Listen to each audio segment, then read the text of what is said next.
Welcome to the Chirpy Heat podcast, the podcast for housing providers navigating all things heat networks. I'm Christine from Chirpy Heat, and in each episode, I'll be joined by a guest who will share practical tips, guidance, and insights on heat network compliance, management, and technology, helping you run your heat networks efficiently and confidently.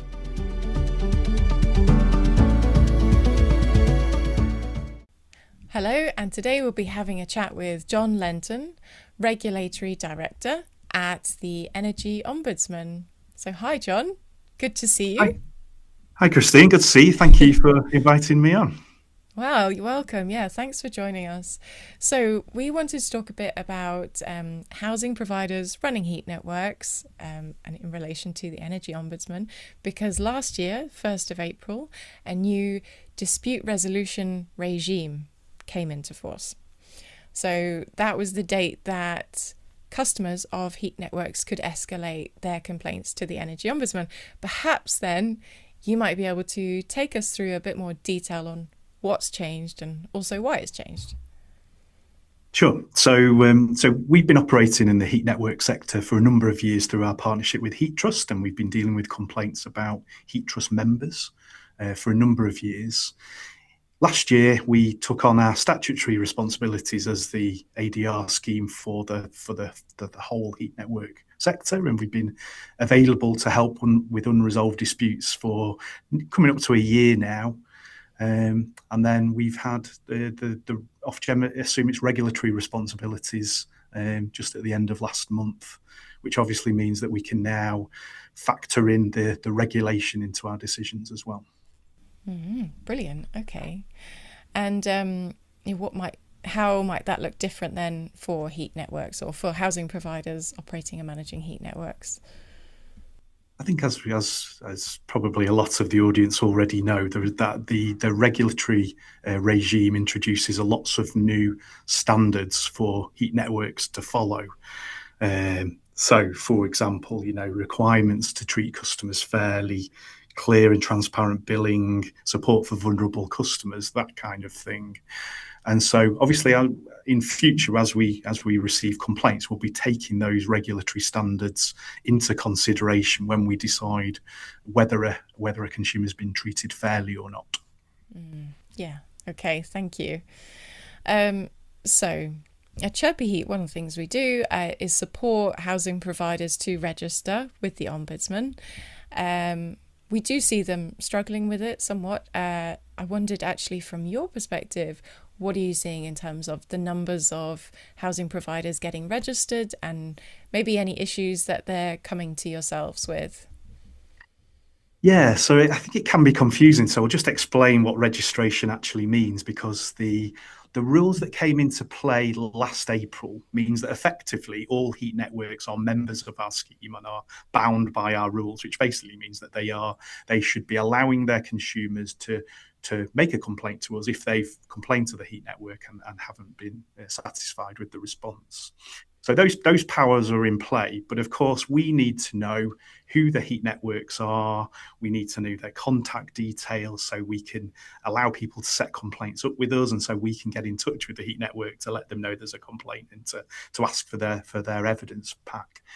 And so we've asked all heat networks to register with us, so we have all the information to hand. Now, we can still deal with complaints if heat networks don't register, but it causes delays and frustration in the process, because we then have to go out and find the details that we need in order to start the complaint. So it creates real frustration for the consumer sometimes right at the start of the process if we receive a complaint from an unregistered heat network.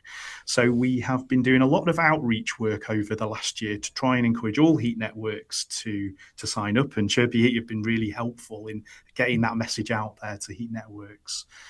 So we've got about 3,000 sites registered with us now, which is a good start, but we know that there are many more sites out there that still aren't registered with us. So we are still encouraging heat networks to register with us as soon as possible to make the complaint journey for themselves and for the consumer much more smoothly when it comes comes into our process. The registration process is really straightforward. There's a form on our website that we just collect the details on. So we need to know the name of the regulated heat supplier, the sites that they are responsible for, the contact details, so we know who to ask if we get a complaint, and who we can communicate generally in terms of service updates and things like that. And then we just need the declaration signed to say that people will abide by the rules of the scheme. So it's pretty straightforward. We're hoping that as many heat networks now will complete that registration process as soon as possible. Great. Okay. I guess two things there. One would be, are there any issues that you're seeing them trying to, get past to register? And secondly, you mentioned that it makes things smoother for the heat network if there are complaints. I'd love to hear more about that as well. Yeah. So I think it's been tricky for heat networks because has it been clear enough that there was a requirement to register with us? Perhaps not, and that's why we've put a lot of effort into trying to talk to heat networks about what they're required to do. We know some heat networks, and it might not be the heat networks that you work with on a regular basis, but particularly some small heat networks don't always understand what they're required to do, where we're up to with regulation, and whether even if they are classed as a heat supplier or a heat operator or some other player in the market. So that's been a challenge. And we know with some of the larger organisations as well, just getting that sign off to be able to commit to the scheme seems to take time sometimes. And so we've tried to help heat networks to get through that process so they can get onboarded and move on. As I said, if we receive a complaint from a registered heat network, things work really smoothly. We have a system in place that allows everybody, both the consumer and the heat network, to manage the complaint online. The complaint will progress really quickly, and we will hopefully finish our investigation in a few weeks as a maximum. But it can take longer if we have a complaint from an unregistered heat network. Then, as I said, we have to do the outreach. We have to make sure we know which heat network the customer wants to complain about. We need to find the right person to speak to. We need to get them through the registration process, because it's important for us that we give that heat network a fair opportunity to respond to whatever complaint, to provide the evidence and the arguments they want us to take into consideration. And from a fairness perspective, that's really essential. We do that first. So instead of a process that might take a few days or a few weeks to complete, it can take longer for sites that aren't registered, and that causes everybody problems. An unresolved complaint is obviously really frustrating for the consumer, but it also means for that heat supplier, they don't reach the end of the complaints process. They will have an unresolved complaint with an unhappy consumer, and so it just benefits everybody if we can finish our investigations as soon as possible. Yeah, that makes a lot of sense. Okay, thank you. And maybe we should also just spell it out. So it is a requirement. It's a regulatory requirement. Yeah. So it's not at this stage a legal requirement. I don't know if it's worth differentiating there. Yeah, again, there's a subtle difference, and there is a legal requirement for all heat networks to work with us to allow their consumers to make complaints to us and to be bound by our decisions in the end of it. So there's a very clear legal requirement to work with us and to respect our decisions, but there isn't a rule that says you have to register with us. And I think that's where some of the problems have emerged, because it's necessary for the process to work well, but there isn't a legal requirement for heat networks to complete that registration process, in the same way as there will be a clear requirement for heat networks to register with Ofgem, and I know Ofgem are getting ready to open their registration process. But for us, it's more about making sure the process works in a smooth way, where the process is actually helping resolve the problem between the consumer and the heat network rather than cause further frustration. Yes. Okay. Yeah, that makes sense. I think, perhaps that is, as you say, where some of the confusion has come up, because with Ofgem, there's a sort of a stronger requirement there. But apart from being a requirement to work with yourselves, there are lots of benefits, I think, to registering, aren't there? For example, accessing funding at this stage, I think, is one of them. But, we don't need to go into all those now. But I think it's just worth noting that there are other benefits apart from making that complaints process smoother. So, yes, and from our point of view as well, we want to communicate and talk to our heat networks as well. We feel like we've got a really important role to play in helping heat networks get used to the new regulatory regime, and particularly the complaint handling aspects of it. We've got over 20 years of experience of dealing with complaints now in the energy sector and other sectors. And we know that when a market starts to become regulated, there's lots of things that needs to be learned and developed. And I think we've got a really good perspective on particularly on complaint handling. So we would love to communicate and start helping some heat networks to deal with things in the right way. So we are very keen to get people on board for that reason as well. Yes. Okay. Thanks. And speaking of getting the whole sector regulated, obviously the regulations, Ofgem regulations for heat networks went live last month. So that's brought some changes. And so Chirpy Heat obviously helps people review their complaints processes, their customer complaints processes. Because, at this stage, it sounds like they will need to be reviewing them because that process for complaints has changed since those regulations went live. Perhaps you could talk us through a bit around what has changed there. So in terms of the complaint system, so obviously there's a need there for heat networks to treat complaints in the right way. That includes making sure they keep a record of complaints, making sure that they are adequately identifying complaints when it comes in. And I think that's identifying complaints is one thing that we've talked to energy suppliers a lot about over the years, and where we've seen a real evolution in approach. I think that's one of the areas where we would encourage heat networks to really think about. At the start with energy suppliers, a complaint was registered if a customer said, I want to complain.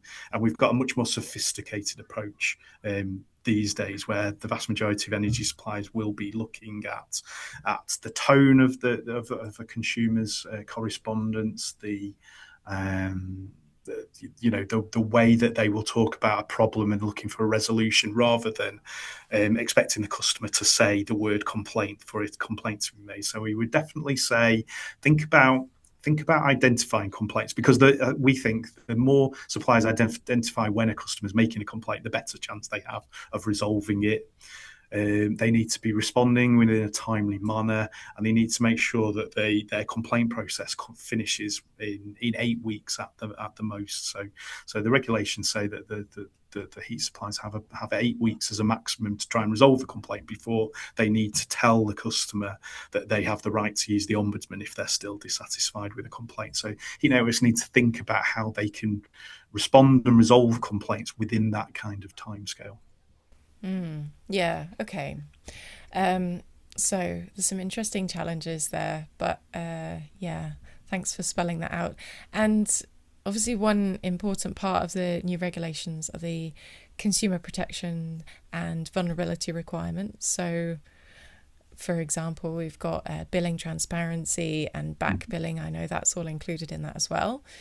And sometimes these, when there are issues here, they can crop up in the press, can't they? Sort of big stories around customers having to pay large back bills. So are there any things that you would say housing providers need to be aware of on that front? Maybe some key things in that area?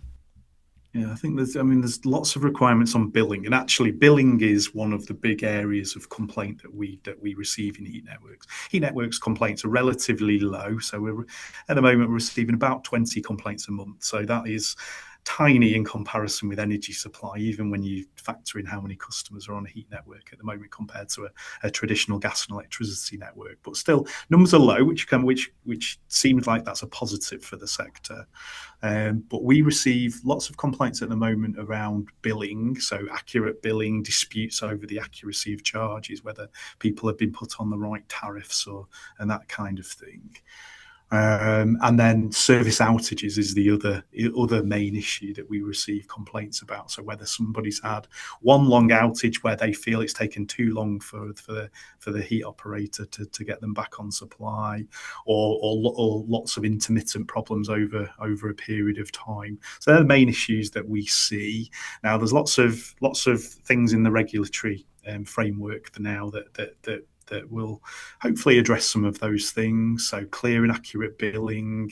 We're interested in how unbundling of charges goes from other housing costs, and whether that helps consumers understand their bills a little bit more. There's lots of rules around the clarity of bills, and back billing is a big one, and that might be something that heat networks really need to think about in terms of how they implement that. That rule says that bills should be made in a timely basis. People shouldn't be receiving catch-up bills for several years worth of charges, and there's limits on how far back a heat network can go if they haven't been billing a customer accurately for a period. And that can have serious ramifications for heat networks if they have to write off lots of charges. So I think that one's really something to think about, how making sure bills are being issued on a regular basis, making sure that where supplies are metered, that regular meter readings are being taken, and efforts are being made when it's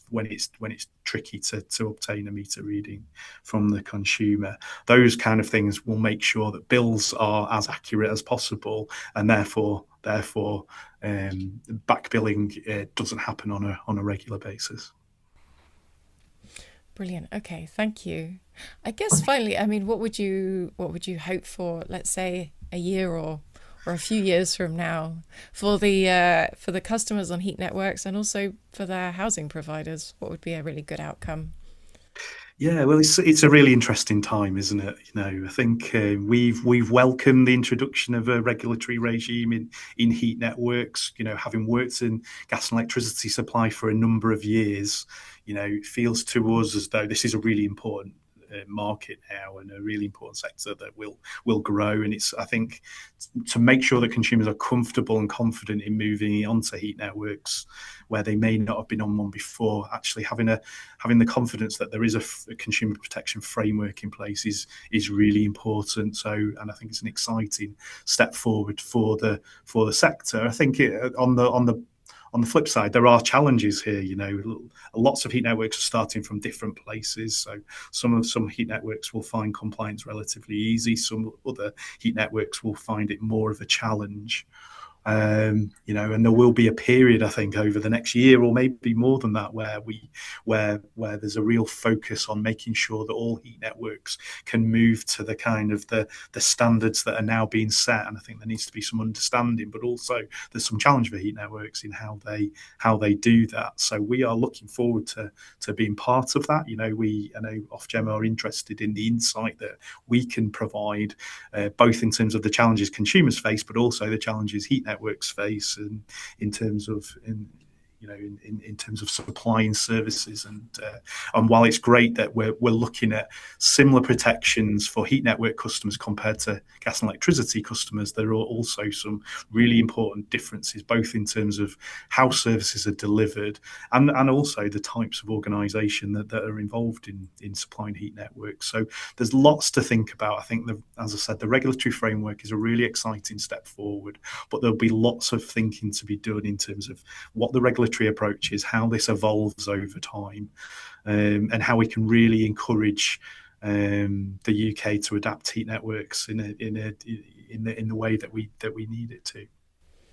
Yes. Wow. Well, as you say, lots to think about, but yeah, definitely very exciting time. And I think, yeah, it's a chance for massive improvements for customers and housing providers. And I would agree, chance for a lot more confidence in heat networks, which would be great.